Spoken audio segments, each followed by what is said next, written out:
Thomas the tank engine was feeling very happy. His blue coat shone in the sun, he was right on time, and all around his branch line, the countryside seemed prettier than ever before.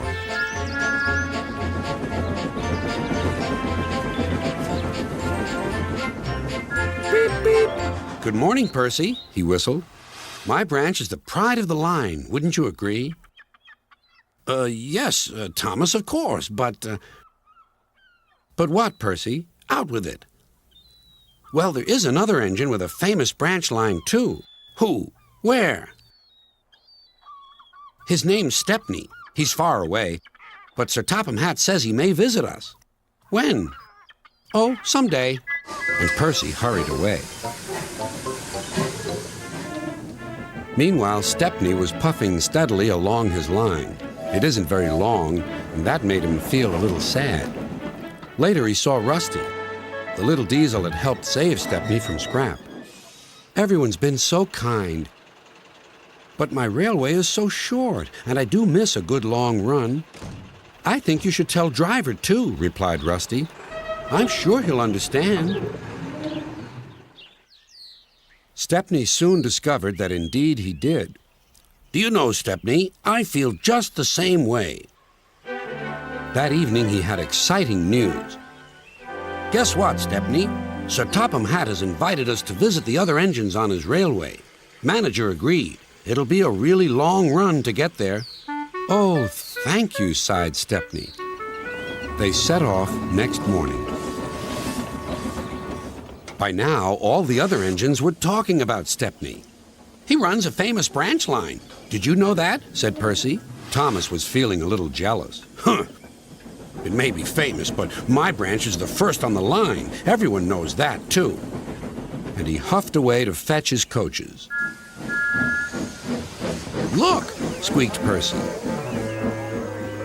Why have they all come? There's no train yet. But Percy was wrong. The signal dropped, and from far away an engine whistled. Here he comes, yelled Douglas. Stepney puffed proudly through the junction.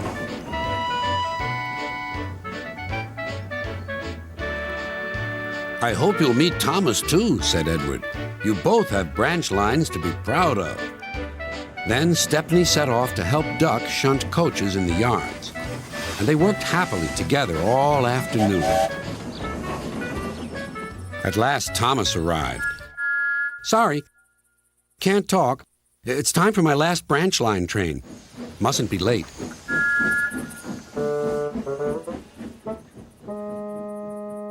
He was hardly out of sight when the engines heard shouting at the station. Moments later came the alarm. Stop all trains! The signalman answered the telephone. A special, is it? I see. Thomas was impatient. Why are we waiting? My passengers are being delayed. Sorry, Thomas, said his driver. We're being shunted to allow another train to pass. Soon they heard an unfamiliar puffing sound. There was Stepney with his headlamp swaying and whistle blowing. He gathered speed and disappeared. Well, bust my boiler, said Thomas the tank engine. Next morning he was still fuming. Shunted, and on my own branch, too. It's a disgrace. I'm sorry, said Stepney. I was a special. Why? An important passenger arrived just as you left. He ordered a special train, and Duck let me take it.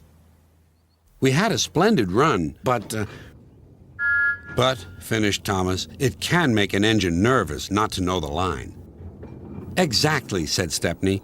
You're such an expert. Thomas felt much better. He couldn't be cross anymore and began telling Stepney all about his branch line.